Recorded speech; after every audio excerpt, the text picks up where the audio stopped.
하루의 시작은 하늘길입니다. 하나님께서 오늘 하루를 시작할 때 주시는 말씀은 고린도후서 5장 18절 19절 말씀입니다. 함께 말씀 보도록 하겠습니다. 모든 것이 하나님께로 났으며 그가 그리스도로 말미암아 우리를 자기와 화목하게 하시고 또 우리에게 화목하게 하는 직분을 주셨으니 곧 하나님께서 그리스도 안에 계시사 세상을 자기와 화목하게 하시며 그들의 죄를 그들에게 돌리지 아니하시고 화목하게 하는 말씀 우리에게 부탁하셨느니라. 우리에게 화목하게 하는 직분을 주셨습니다라는 말씀의 제목을 함께 말씀 나누도록 할 텐데요. 하나님께서는 우리에게 화목하게 하는 직분을 주셨습니다. 직분이라는 것은 우리가 해야 될 일, 책임감 있는 위치며 또한 내가 당연시해야 될 것들을 말합니다. 그에 따라 또한 직분이 가지는 권세도 있죠. 또 능력도 있습니다. 그래서 화목하게 하는 직분은 우리에게 은혜의 직분이기도 할 뿐만 아니라 하나님께 우리에게 주셨다니까. 그 직분은 그냥 우리가 보통 생각하는 화목의 직분이 아닌 정말 놀라운 은혜의 직분인 것은 분명합니다. 이런 의미에 봤을 때 화목은 어떤 은혜가 있을까요? 세상적으로 보게 되면 교회가 밖을 말합니다. 세상 그러니까 하나님의 백성과 하나님의 백성이 아닌 자들과 또 거룩하게 삶을 살아가는 자들, 그렇게 아닌 자들이 있을 때 세상을 말합니다. 사람들은 대부분 화목하는 직분을 가지길 원합니다. 화목이란 서로가 서로의 관계를 이렇게 잘 맺어주는 걸 말하거든요. 그리고 오해 있는 걸 또 오해 없게 만들어주고 또 서로가 다 관계가 이루어져서 좋은 시너지 효과가 나서 사업이 잘 된다든지 또 결혼하게 된 소개팅 자리에서처럼 화목하게 되어서 결혼하게 된다든지 이런 관계성 속에 있을 때 중매쟁이 역할.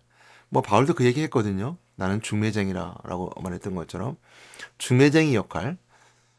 또한 이렇게 사업가들이 만나서 서로 이렇게 좋은 관계를 맺어서 합병해서 사업이 합병돼서 더 큰 사업을 이룰 수 있는 이런 관계를 잘 맺어줄 수 있는 중매자 역할이 어찌 보면 굉장히 중요한 자리일 뿐만 아니라 꼭 필요한 자리이기도 합니다. 이뿐만 아니겠습니까? 또 서로가 이제 성격이 안 맞아서 아니면 서로가 오해가 있어서 틀어진 사람들끼리 서로 만나서 화해하고 용서를 구할 수 있는 자리. 이거 다 화목할 수 있는 직분이 할 수 있는 일들이죠. 그래서 사람들은 이런 화목할 수 있는 능력을 우리가 참 능력 있는 사람이라 말합니다. 세상에서 이 참 화목은 다양한 방법으로 쓰이고 있고 화목하기 원하지만 완벽하지 않습니다. 왜냐하면 사람들은 서로가 자기 이익에 따라 만날 때는 화목하지만 자기가 이익이 없다든지 또한 서로 불편하다든지 맞지 않으면 다 갈라지고 헤어지며 분열되고 또 화목하지 않은 다툼의 자리로 돌아가게 돼 있죠. 그 화목이란 굉장히 어렵습니다. 어, 오늘 이제 예수님께 말씀하셨을 때, 오늘 사도 바울이 고린도 교회에서 말씀하셨을 때 예수님께서 그 일을 하셨다고 말씀하세요. 고린도후서 5장에 이제 서두 11절 말씀부터 보게 되면 쭉 이렇게 말씀하시면서 하나님의 우리의 뜻을 안다. 참 하나님의 말씀 참 두렵다라고 말씀하시면서 그리스도를 소개하고 있습니다. 그리스도는 이제 이 앞절에 보게 되면 18절 전에 19절 18절 전에 보게 되면 그 17절 말씀에 그 말씀 아주 유명한 말씀이 있어요. 그런즉 누구든지 그리스도 안에 있으면 새로운 피조물이라 이전 것은 지나갔으니 보라 새 것이 되었도다라고 말씀하고 있거든요. 그러니까 오늘 말씀은 그 새롭게 된 사람들에게 주시는 하나님의 일임을 알게 됩니다. 새롭게 되어진 사람이라는 것은 예수 그리스도 믿고 믿음의 생활을 시작하는 사람들을 말합니다. 여러분 그 예수를 그리스도를 믿는 믿음의 사람들 그리고 신앙생활 한다는 사람들에게 묻습니다. 여러분 믿음의 시작이 언제라고 생각하십니까? 출발점이 어디라고 생각하십니까? 물론 이제 침례를 말하는 분들도 있습니다. 그럼 우리가 이단들이 있을 수 있습니다. 그 이단은 그 침례를 받은 날짜를 하나님을 만난 날짜 이렇게 그리스도를 만난 날짜라고 해서 날짜를 분명히 확실하게 됩니다. 우리가 그것을 이단들이 하는 것들에 대한 그 확실은 굉장히 좋습니다. 침례라 세례를 굉장히 확실하게 하는 건 좋지만 그것 때문에 이단인 것이 아니라 이단적 요소를 가지고 있기 때문에 이단인데요. 많은 사람들은 그러니까 이단들이 요구하는 침례는 확신뿐만 아니라 한 번 구원받은 건 정해져 있다는 거예요. 그러니까 어, 정해져 있다는 그것은 뭐냐면 넌 구원받았으니까 그냥 죄를 지어도 돼. 세상 그렇게 이제 힘들게 살지 않아도 돼. 넌 구원받았잖아. 한 번 구원받았으니까 영원히 구원받은 사람이야. 라고 하는 이런 것을 확인하기 위해서 침례가 굉장히 중요한 역할을 하는 겁니다. 예, 그날이 바로 구원받은 날짜고 구원받은 날짜를 출발을 통해서 나는 하나님 백성이기 때문에 그렇게 살아도 돼라고 하는 이단들이 가지고 있는 그 논리의 시작이 되기 때문이죠. 저는 그런데 여러분 침례받은 날짜를 기억하는 게 굉장히 중요합니다. 그날이 여러분들에게 굉장히 중요한 사건이기도 하고요. 그것까지 무시하면 안 되는 건데요. 그렇다고 해서 구원의 시작이다라고 하는 것은 큰 오해와 모순이 있을 수 있습니다. 구원이 하나님부터 시작할 뿐만 아니라 하나님 주신 은혜이기도 합니다. 그랬을 때 그 믿음과 침례와 또 구원이 연결되기 때문에 그런데요. 로마서 5장 17절 말씀을 보게 되면 복음에 하나님의 의가 드러난다 그랬습니다. 그래서 믿음은 믿음에 이르게 한다 그랬어요. 그래서 이 복음은 구원받은 복음은 믿음의 이름을 이르게 하는 것처럼 구원과 연결될 수 있지만 믿음의 출발점이 어디냐라고 한다면 굉장히 애매모호한 부분이 있습니다. 그러나 애매모호할 것까지는 없습니다. 왜냐하면 예수가 누군지를 분명한 믿음의 대상을 알게 되면 하나님을 믿고 그 하나님 믿음의 대상이 우리하고 어떻게 관계되면 내가 믿어지게 되는가라는 것을 그리고 믿은 자들의 그 결과 열매들이죠. 그 믿음의 그 도식. 그러니까 여러분 좀 이 도시란 말이 좀 굉장히 그 뭐랄까요 우상시 될 수 있기 때문에 잘 쓰지 않습니다. 도식이란 말하면 이렇게 도표를 그린다는 건데요. 도표를 그린다는 것은 이렇게 공식처럼 이렇게 표를 그려 나간다는 건데 물론 이렇게 우리가 신앙에 대해서 이해할 때는 굉장히 중요하지만 그것을 도식화돼서 정해버리면 하나님의 신비로움이 그 도시라는 틀 속에 묶여버리기 때문에 하나님의 거룩함, 하나님의 영원성이 이제 퇴색되게 되죠. 그러니까 인간의 입장에서는 하나님과 우리 관계 입장에서 이 사람은 도식화돼서 확신을 누릴 필요는 있습니다. 그러나 그것을 전적으로 하나님 것을 그렇게 우리가 사용한다면 하나님의 영원성뿐만 아니라 하나님의 거룩성, 하나님의 전지성까지 다 우리가 침범하는 것이 되거든요. 그런 의미에 봤을 때 도식화는 하나님의 관점에서는 우리에게 굉장히 위험성 요소가 있지만 우리가 가졌을 때는 조금 이해하기 좋습니다. 제가 구체하게 설명드리는 이유는 뭐냐면 믿음은 하나님이 우리에게 주시는 겁니다. 성령이 주시는 건데요. 성령이 아니면 예수를 주라 할 수 없는 것처럼 성령이 주신 은혜가 예수를 그리스도 알아가는 과정입니다. 예수를 주라 고백할 수 있는 것은 믿음의 출발점인데요. 막연하게 믿는 하나님은 세상 사람들도 믿습니다.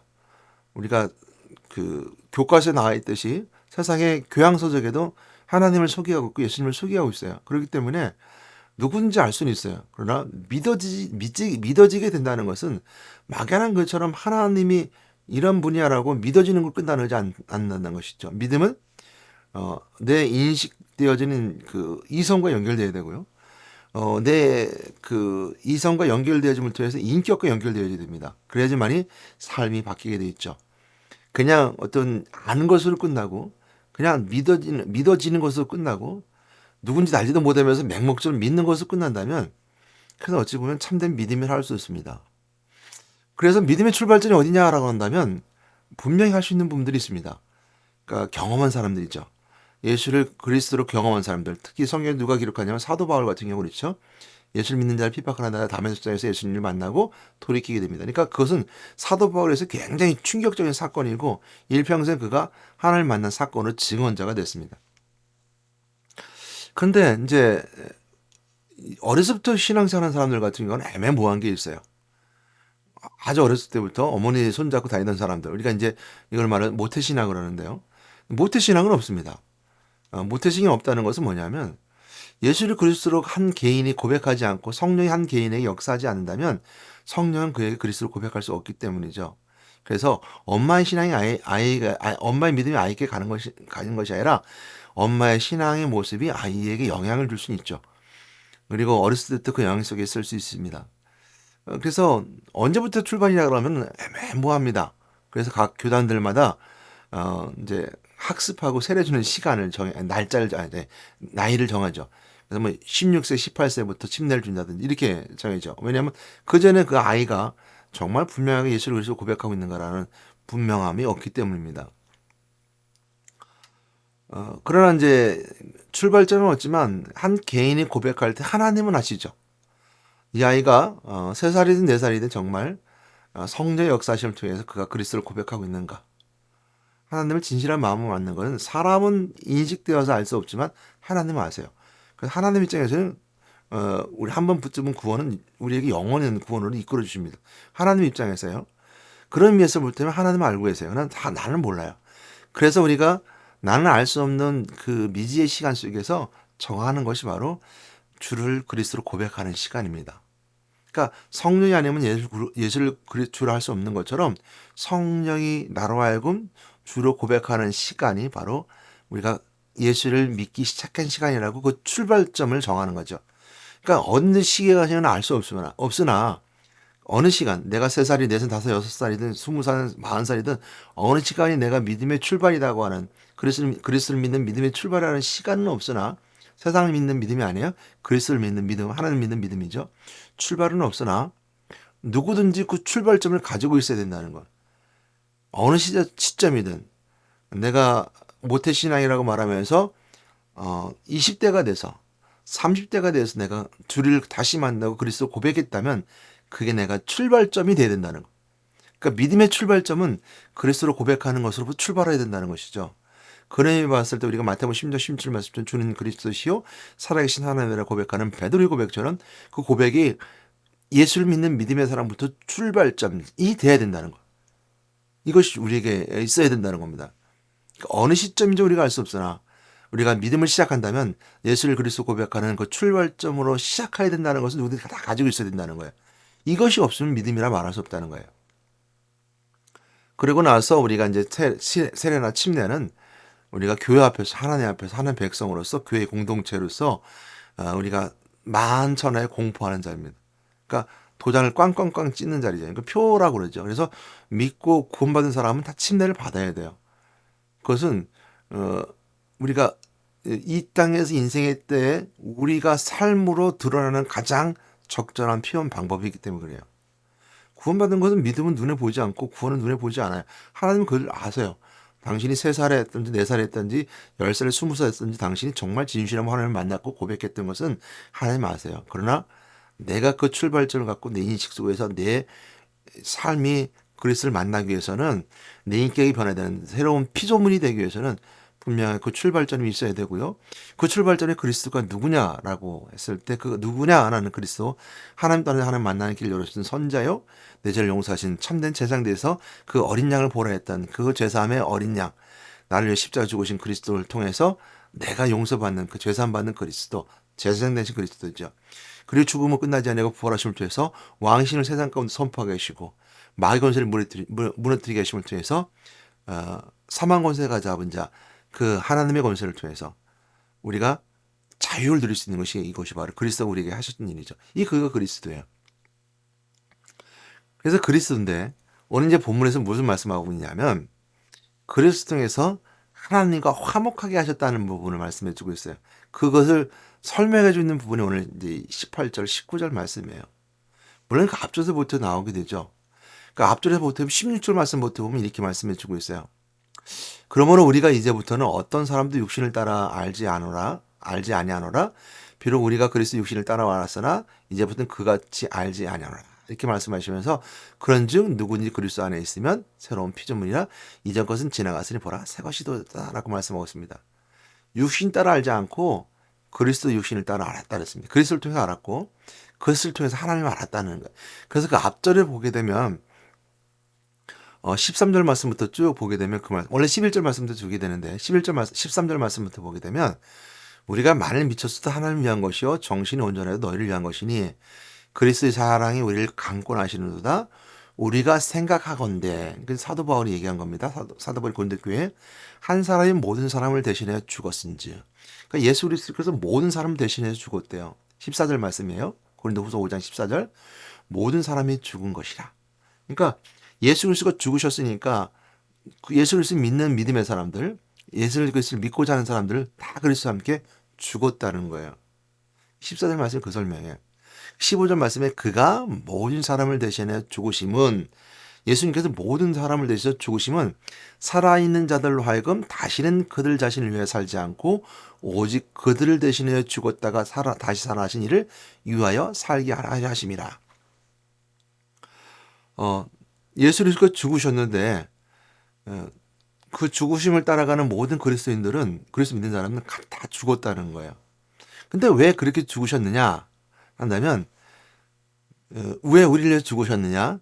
살아있는 우리가 이제는 그 우리를 위해 대신 죽으신 그리스도의 죽었다가 살아나신 그 이를 위해서, 그리스도를 위해서 살기 위함이라, 이 얘기거든요. 그럼 우리가 이렇게 얘기할 수 있는 이제 무신론자나 아니면 종교성을 가진 사람들이 이렇게 반론을 제기할 수 있죠. 너무 이타적인 거 아니에요? 나를 위해서 내가 언제 죽어달라고 했나요? 이렇게 말할 수 있잖아요. 예수가 언제 나를 위해서 죽어줬으며 왜 내 의지와 상관없이 자기가 혼자 죽고 왜 나로 하여금 따라오라고 그래요? 왜 나를 위해서 죽으라고, 예수를 위해서 살라고 하요? 난 내 삶을 살 거예요라고 이타적으로 말할 수 있잖아요. 그럼 우리가 충분히 가능한 얘기입니다. 근데 그걸 그리스도를 모르고 하는 소리죠. 왜 그러냐를 설명하는 것이 바로 이제 17, 18절 말씀이에요. 18절, 19절 말씀이에요. 왜 죽어야만 됐으며 왜 그리스도를 따라 삶을 살아야 되느냐라고 했을 때, 그것이 바로 오늘 우리 주신 메시지, 은혜가 바로 그렇습니다. 모든 것이 하나님께로서 났대요. 우리 창조주 하나님을 고백함을 통해서 모든 것을 하나님을 났으되 그가 그리스도를 말미암아, 그러니까 하나님이 그리스도를 말미암아 우리를 자기와 화목하게 하셨대요. 그러니까 그리스도를 말미암아 하나님과 우리의 관계를 화목하게 하셨대요. 그것이 우리가 개인이 구원받는 은혜의 시간입니다. 그러니까 구원받은 자는 하나님과 화목하게 되는 거예요. 왜? 그리스도 통해서 화목하게 됐대요. 그리고 우리에게 화목하게 하는 직분을 주셨대요. 그러니까 하나님과 화목하게 하고 우리에게 직분을 주셨는데, 하나님과 우리의 관계를 화목하게 하는 직분을 주셨다라고 말씀하실 뿐만 아니라 거기 머무르지 않아요. 직분은 일이라고 그랬죠. 일하는 사람이라고 그랬죠.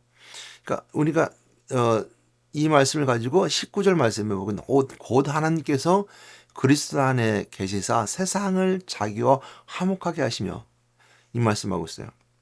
하나님이 그리스도 안에 계신다는 거예요. 하나님이 그리스도가 하나님이죠. 예수님 안에 하나님이 계셔서 이 말씀에, 왜 하나님이 그리스도 안에 계셔야 되느냐 한다면, 화목해 그들의 죄를 그들에게 돌리지 아니하시고, 그들의 죄를 그들에게, 그러니까 왜 하나님이 그리스도가 하나님 안에 계시냐면 세상과 자기를 화목하게 하셨대요. 그러니까 하나님이 그리스도를 통해서 세상과 만나는 거예요. 하나님이 그리스도 안에 있는 이유는, 그리스도가 예수님께서 하나님이신 인간의 몸을 입기 때문에 이 땅에 공생의 삶을 사셨고 인류의 삶을 사셨고 죽으셨기 때문에, 하나님이 그리스도 예수 안에 있음을 통해서 세상과 하나님이 만나게 되고 화목하게 된다는 거예요. 그러니까 하나님이 세상과 화목하기 위해서 저는 그리스도 안에 있으시다는 거예요. 그래서 그들의 죄를 그들에게 돌리지 않으시고 우리 죄를 용서해 준다는 거예요. 그리스도 믿는 자마다 하나님께서 그리스도 안에 계시기 때문에 내 죄를 용서해 줄 수 있는 거예요. 도식화되는 것 같지만 우리가 한번 도표를 한번 그려보세요. 생각이 들고 그림이 그려질 거예요. 그려질 거예요. 그래서 하나님이 그리스도 안에 있는 이유는 세상과 하나님을 화목하게 하시고 세상의 모든 인류가 그 죄를 용서받게 하기 위해서 죄를 그들에게 돌리지 아니하시고 화목하게 하는 말씀을 우리에게 부탁하셨다고 그랬어요. 그러니까 화목하게 하는 말씀, 어떤 것일까요? 그리스도의 말씀이죠. 그래서 화목하게 말씀을 부탁하신 그 부탁의 직분이 바로 우리 일이에요. 그래서 우리에게 오늘 아까 좀 전에 말씀드린 것처럼 우리로 하여금 그리스도 죽은 자를 위해서 살게 하라 하신 것이라, 이 말씀을 하고 있는 거예요. 화목하게 하는 것을 부탁하시더라. 그러니까 우리의 직분이나 우리의 일은, 왜 하나님이 우리에게 그렇게 요구하실까? 내 의지와 상관없이 왜 예수가 나를 죽으셨으며 나로 하여금 왜 예수 따라 살라고 합니까? 나는 내 멋대로 살겠습니까? 라고 말하는 사람들은 돌이킬 수 있는 기회가 없는 거예요. 여러분, 제 이름을 모르기 때문에 돌이킬 수 없는 거예요. 왜 그리스도를 만나야 되고 또 왜 하나님의 가운데 은혜 가운데 용서를 받아야 되냐면 우린 죄인이고 그 죄를 말면 만 가지 문제 원인이 있으며 만 가지 모든 문제 가운데 사람을 살아간다는 거예요. 문제 없는 사람 없습니다. 문제 있다고요? 여러분 문제 있습니다. 여러분 죽음이라는 것이 궁극적으로 보여주는 가장 큰 문제 중에 하나입니다. 그 문제가 없었기 때문에 모든 철학자들이 그 죽음 앞에서 무릎을 꿇고 철학적인 사고를 하기 시작한 거예요. 불교도 마찬가지겠죠. 부타가 보리수 아래서 누구다 다 죽는다고 하는 그 깨달음이 있었던 건 죽음 앞에서 깨달은 거거든요. 죽음은 큰 문제거든요. 그러니까 죽음이라는 것은 우리가 큰 문제를 두고 있지만 죽음을 향해 달려가는 인생도 가지가지 여러 가지 문제를 가지고 살아가는 거예요. 영적 문제 있을 수 있습니다. 정신 문제 있을 수 있습니다. 혼란이 오고 우울하고 조용히 오고 뜻대로 해야 되니까 스트레스가 오고 이런 것들이 다 정신 문제, 영적 문제죠. 또 가정의 문제가 생기게 되고 가문의 문제가 생기게 되고 다양한 방법으로 여러분 질병이 찾아오게 되고 이 문제까지 살아갔을 때 그 문제를 나는 문제가 없어 하는 사람들은 한만 안 만나줘도 돼요. 문제가 되지 않아. 그러나 문제임을 깨닫고 자신이 돌이켜 그 문제를 해결할 수 있다면 그 문제의 원인이 어디서 왔으며 문제 해결 대신 그리스도를 만나야 되는 거죠. 그래서 그리스도가 여러분 문제를 해결해 위해서 죽으셨다는 거예요. 그냥 죽으신 게 아니에요. 여러분 문제를 해결하기 위해서 죽으셨다는 거죠. 그렇기 때문에 우리는 그리스도의 죽음과 함께 죽었다는 거예요. 내 모든 질병과 내 삶이 죽었어요. 그래서 죽었기 때문에 영생의 삶을 살 수 있는 겁니다. 우리가 육체의 삶은 죽었지만 영생의 삶을 살 수 있는 거예요. 그것은 바로 그 죽으신 그리스도와 함께 죽은 자를 위해 사는 거예요. 죽은 자를 산다고 뭐라 했어요? 직분이에요. 화목하신 직분을 주셨다고 그랬고 우리에게 세상을 화목하신 하나님의 은혜 가운데 우리에게 부탁하셨다고 그랬어요.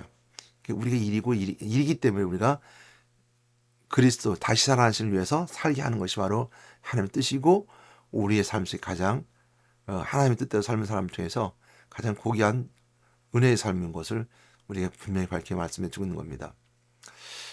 이런 삶을 다시 한번 돌아봤을 때 그래 나는 나 뜻대로 살고 싶어요. 나는 그냥 내 하나님 그리스도의 뜻대로 그리스도의 주신 은혜대로 사는 것이 아니라 나 뜻대로 살고 싶어요.